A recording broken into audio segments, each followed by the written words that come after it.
Berarti Mas Pipin, PKS ini tidak akan goyang ya kalau didekati mungkin parpol lain terutama P3 nih untuk utak-atik cawapres ya? DNA kami adalah DNA konsisten, komitmen dengan eh, kontrak atau kerjasama yang sudah kita lakukan.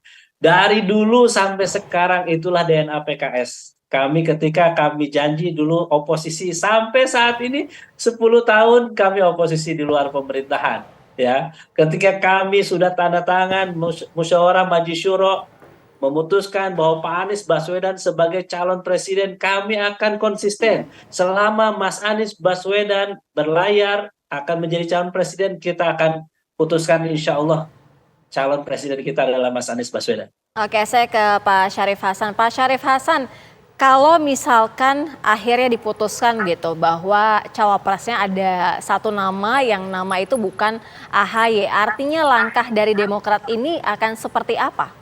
Apakah tetap berdiri, tetap solid atau seperti apa? Begini, karena kita itu sudah sepakat piagam koalisi itu bahwa seharusnya ini diputuskan segera oleh capres. Siapa cawapresnya? Nah, yang terlihat sekarang ini kok masih ada anggota koalisi yang minta menunda-nunda. Jadi persoalannya sekarang di situ. Nah, yang kedua yang ingin saya tegaskan, semakin lama kita deklarasi, akan semakin tenggelam kita. Karena ini sudah bergeser daripada tujuan kita berkoalisi. Tujuan kita berkoalisi itu adalah menang, bukan hanya sekedar berkoalisi. Oke, Kalau Pak Syarif Hasan sebentar Pak ya, Syarif Hasan. Tadi Pak Syarif Hasan mengatakan ada yang menunda-nunda. Maksudnya dari koalisi perubahan ini menunda-nunda menyampaikan cawapresnya. Itu siapa? Loh, koalisi perubahan ini kan cuma ada 3 partai. Nah iya, bisa spesifik mungkin Pak Syarif Hasan. Tadi PKS sudah mengatakan setuju untuk segera untuk dideklarasikan dan tidak setuju untuk menunda-nunda. Demokrat juga demikian, karena kalau ditunda, itu kemungkinan kita akan semakin tenggelam dalam soal elektabilitas yang semakin menurun. Nah, bagaimana ini sisa pilpres tinggal 6 bulan, ya, tinggal 5 bulan malah, ya kan? Bagaimana cara untuk menang kalau pasangannya kita belum dideklarasikan, sementara posisi kita adalah sebagai oposisi, sebagai penantang, gitu. Nah, sebagai penantang itu berat.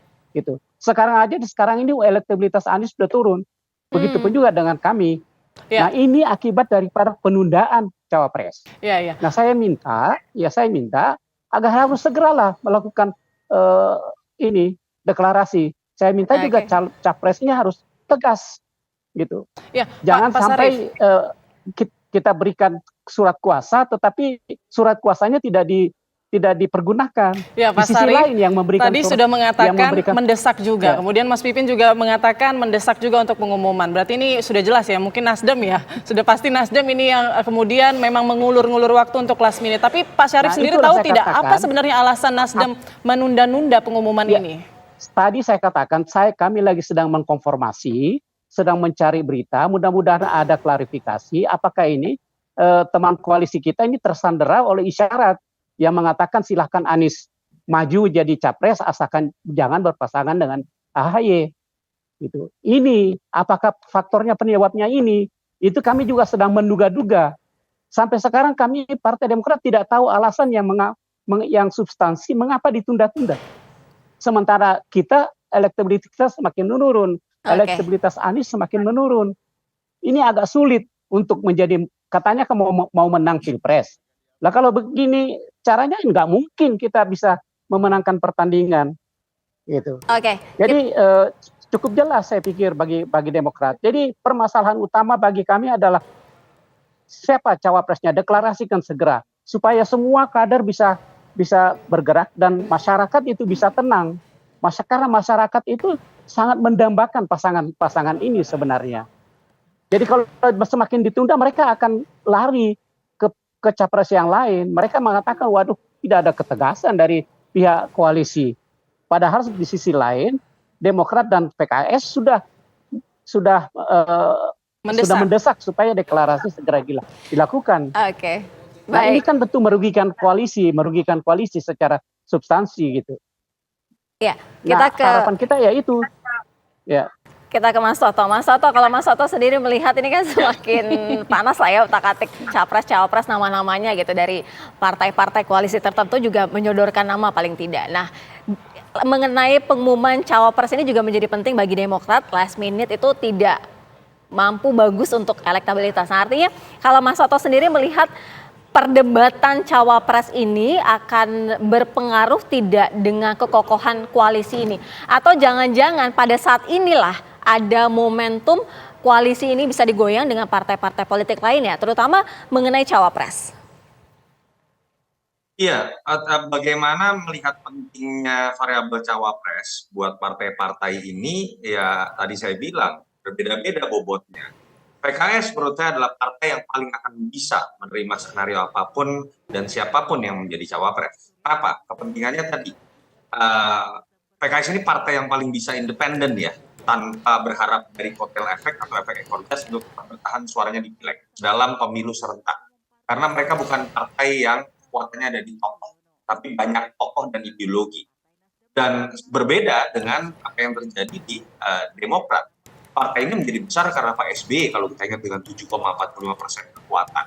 Lalu naik 21% karena SBY berkuasa. Turun ketika SBY tidak berkuasa. Sehingga ada kekuatan elektoral di nama Yudhoyono yang kemudian memang akan berpengaruh. Artinya kan akan menjadi sebuah dorongan kuat untuk mereka berusaha seoptimal mungkin menempatkan nama Mas Ahy menjadi cawapres.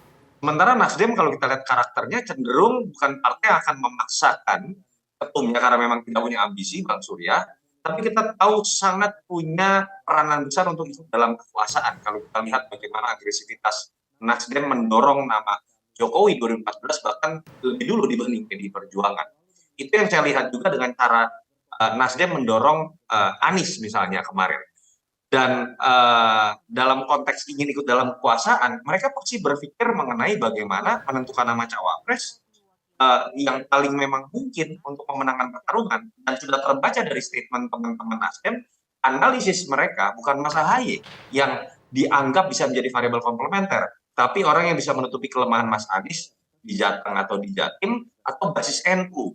Jadi kalau mau disebut memang ini terlihat ada perbedaan yang cukup tajam karena perbedaan kepentingan di antara Nasdem dengan Demokrat. Nah, seharusnya bagaimana kita tahu jawabannya, kemarin sudah dengan Bang Surya Paloh, hari ini tinggal dengan dengan Pak SBY. Harusnya dari pertemuan nanti malam kita bisa tahu bocoran apakah kepentingan antara Surya Paloh dengan SBY dengan partai masing-masing itu sudah terakomodir dengan pertemuan yang dilakukan oleh Mas Anies Baswedan, dan saya sepakat kekisruhan ini hanya bisa diselesaikan oleh capresnya sendiri. Sulit untuk berharap ketua-ketua partai melepaskan ego, tapi capres yang memang harus proaktif, bahkan kalau perlu mengambil keputusan yang dengan segala risiko yang ada.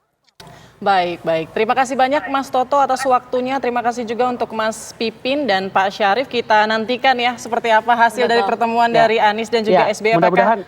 Mudah-mudahan malam ini bisa ditentukan kapan deklarasi capres dan cawapres. Kita harapkan juga kita keluar hasil nama siapa cawapres pendamping Anies. Kita nantikan malam ini. Baik, terima kasih banyak Bapak-bapak. Siapapun. Ya, selamat sore. Terima kasih Kang Pipin. Ya, selamat sore. Terima kasih Mas Toto.